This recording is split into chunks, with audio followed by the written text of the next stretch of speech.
morning mga kosi, panibagong araw tayo ngayon at panibagong vlog uli. At medyo sinisipag tayo mag-vlog ngayon. Alright, nandito tayo ngayon sa tabing dagat. Ayan o, ito na yung sitwasyon ngayon dito sa tabing dagat ngayong araw ng Biyernes, July 10. Ayan na, lalaki na ng alon, pero hindi pa yan yung alon talaga ng bagyo. Kung sa kuhan yan ay alon pala ang ng habagat. So yan o, kita nyo ang basura na naman nadala ng alon. Yan, simula yan doon, yun no. Yan, matataas na yung bara ng bangka, pero kulang pa sa taas yan. Dahil parang low tide pa ngayon. Di pa sagad yung kanyang high tide. Ang alam ko ay sa tanghali pa yung high tide. So yan, pero ang mga basurang dala ng alon na yan matataas na. Yan, ito yung kachong na kubo.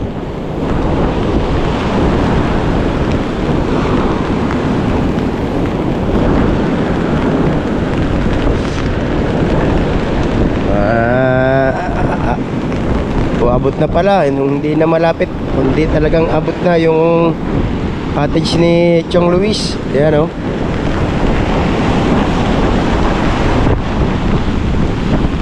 Ng kahoy na ito, hindi maalis-alis dito.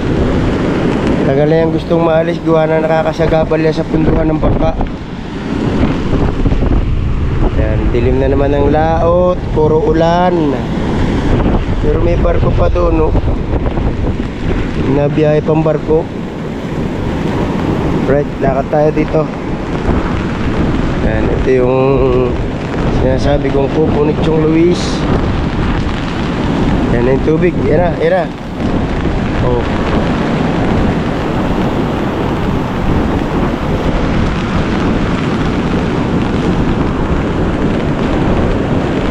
Ba, di ba delikado yan dyan?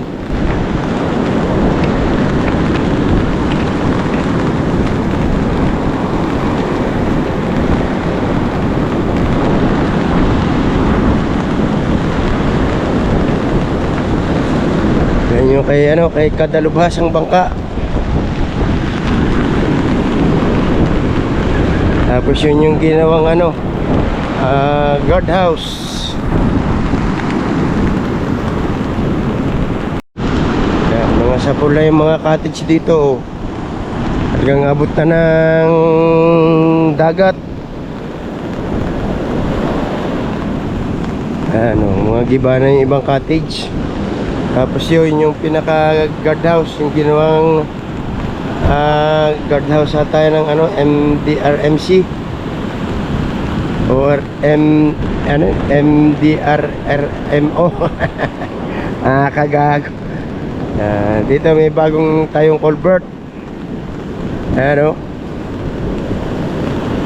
Kasi nauhukay na yung lugar ng nila, ng tabing dagat, yung tapat na kanilang resort, kaya nilagyan na yung culvert.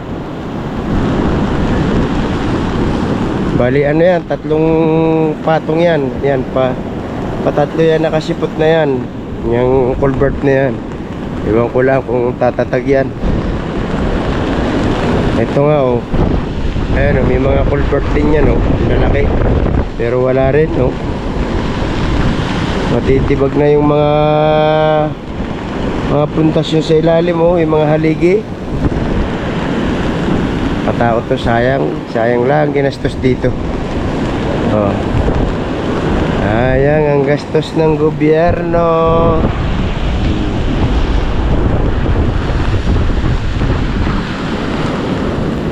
Yan, may solar pa yan doon sa taas, sa bubong.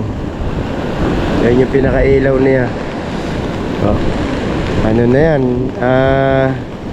sa mga pangkaraniwang pamilya, isa na magandang bahayan. Ganda pa ng pagkakagawa pinaka-terrace pa. Ito yung sinasabi kong culvert.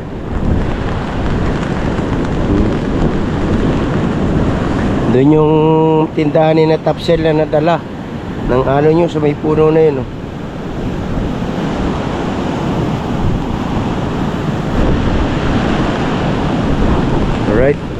Oh. Kita niyo yan, oh. Gano'ng kalakas ng alon, oh. Yung puno na yan, oh. Sinakay dyan sa culvert. Kaya ba yan ng 2 tao? Di hindi. Pero sa alon eh, saglit lang yan, oh. Grabe. Hindi na magkaintindihan yung aking payo, oh. Kilong-kilo na. Lakas ng hangin. Parating na uli ang ulan. Mag-utik-utik na ulit tayo ng pag-uwi.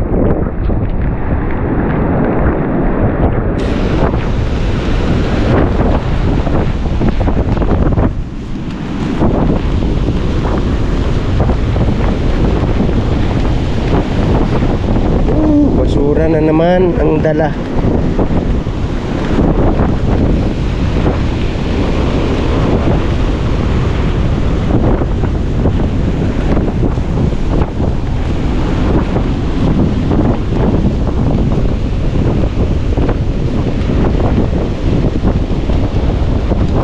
Pero pasalamat pa rin kami at ganito lang yung dinadanas namin dito sa lugar namin, hindi katulad ng ibang lugar na nasa sentro ng Baguio na talaga namang katakot-takot na hirap yung kanilang dinadanas. Kaya pasalamat pa rin kami kay God at ganito lang yung yung nararanasan namin. Alright, then pauwi na ako at hindi pwedeng tumagal, sisira lang yung payong. Okay, yan yung cover court. Tibay nung gawa ng cover court to. Yeah.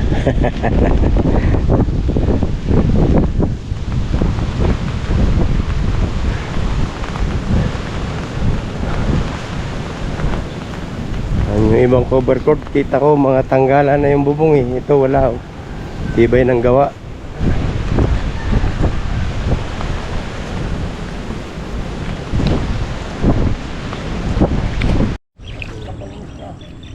Yan, dami, oh. Puro tilapia yan, oh. Binibili pa ka ng kanya, simulya, hindi na. Bumibili. Bumibili na simulya. Tapos ito yung ito na yung harvestin sa 15. Tapos yung next month yung isang yun.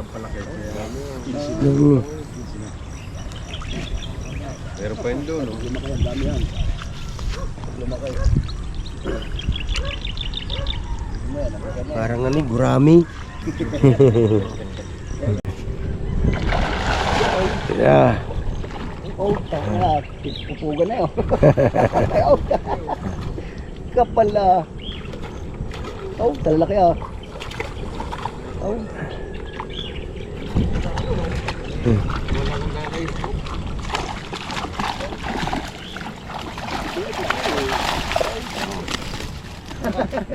Limang kilo. 5 kilo. Yeah, may maliit. Maliit. Hagis mo. Tapang mo na yan. Balik mo, balik. Pero malaki yan. Kukunin natin yan. Yung dalawang yan. Ito nila yung malalaki. Nasaan lang ganyan? Wala yan. Ang dami yan. May 4 na kilo na agad na rin. 4 na kilo ka. Ay, 4 na kilo na agad yan. Dadala na naman yan. Dala na yan. Nandun na yan. Yun. Ayun, doon o, yun. Pero yung maliit. Balik mo. Ano estimate mo? May 4 kilo lang. Lampas ko. Lampas pa hura eh. Ang lalaki. Wala ka na nila kaya. Bilis nila kaya. Balik mo na yan. Maliit yan. Ayun, higit ng kalahating kilo yan eh. Yan yung huli.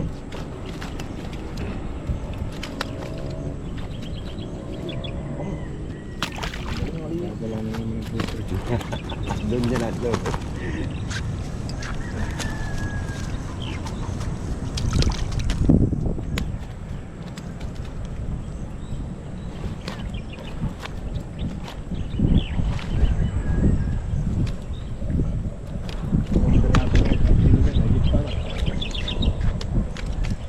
Tababa naman. Taba. Taba niya. Mga maburok ano. Burok. Mga burok. Hawak ni Bayo. Yan, bulo Laki. Tuwan niya rin ka. Pasar pa.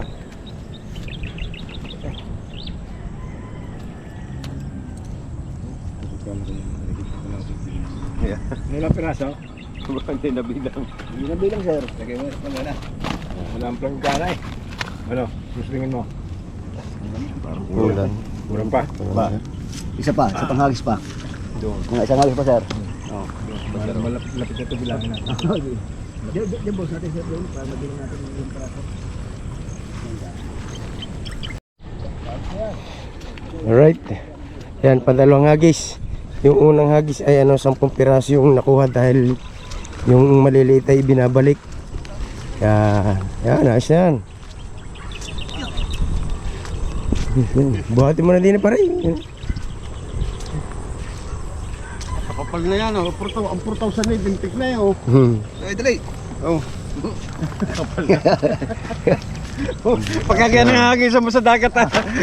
Asawa. Kahit araw-araw. Kumuha ko na lang ng kwan. Sabi niya.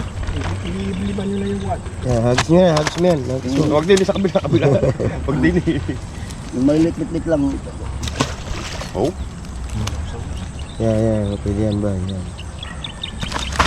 Ganun yan. Ano yung nadali mo ah. Pag ganyan ang hagis mo araw-araw sa dagat. Maliit. Putang ina. Yan maliit yan. Okay, balik mo na yan. Okay.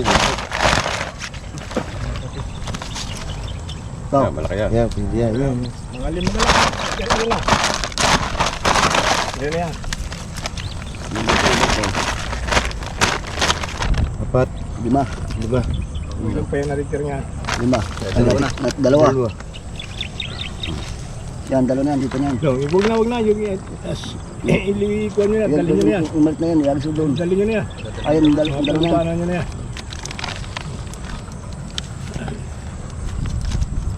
Ilagay mo din yung saptot, mahirapan ka. Doon na alisin.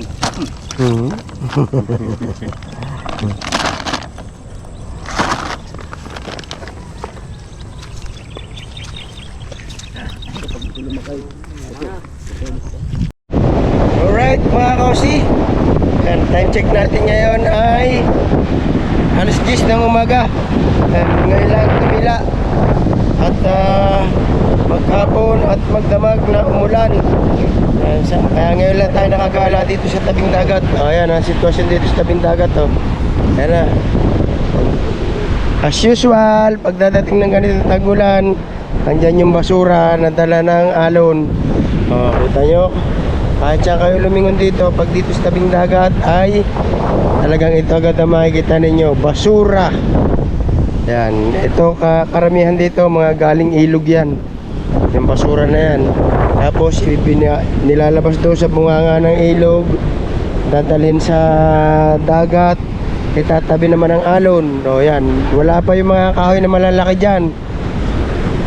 Ayun, nasa mga 6 years na yun, yung kahoy na yun.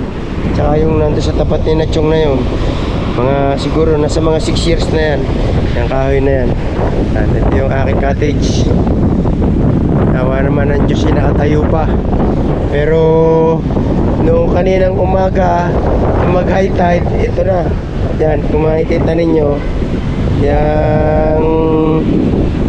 yung linya ng basura na yan, yan yung pinakadila ng alon. Kaya naandyan yung basura, pinabuyan ng alon, yung pinakadila ng alon. So may isang dipa pa para doon sa bakod. Kaya isang dipa pa yung ating diferensya sa ating kaba sa dibdib para makuha yung cottage. Alright. Ayan mga kausi, daanin na lang natin sa tawa. At hindi naman natin pwedeng labanan yung kalikasan. Talagang ito naman ay talagang dating dagat itong tayong na ito. Alright. Ayan, at nagsisimula na uling umambon. Ayan kulay chocolate na uli yung dagat. Yan. Sayang yung mga tabla oh. Ang ganda ng tabla. Magagamit pa ito eh oh.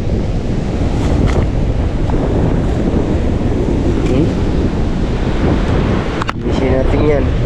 Pwede ang gawing bangko. Pwede ang gawing bangko.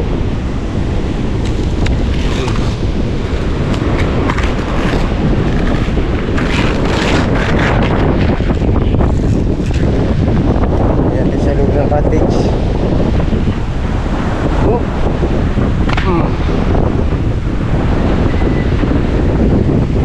Hindi ko dala yung ano eh. Yung susi nitong ano, gate. Ito may susi ito. Ito ay lagi nakalak dahil may mga gamit ako dyan sa loob. Alright, yan nga kasi. Pauwi na tayo. At palakas na uli ng palakas yung ambon.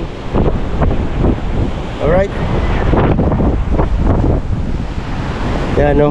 Yung tambayan ni Drake Master. Wasak. Sa lakas ng hangin kagabi.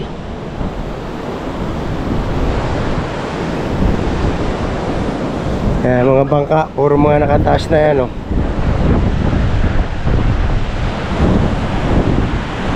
Right, yan mga kosi, hanggang dito na lang muna itong vlog na ito at hindi ako pwede magtagal dito dahil palakasan ng palakas yung ambon. So pauwi na ako. Alright, bye bye mga kosi.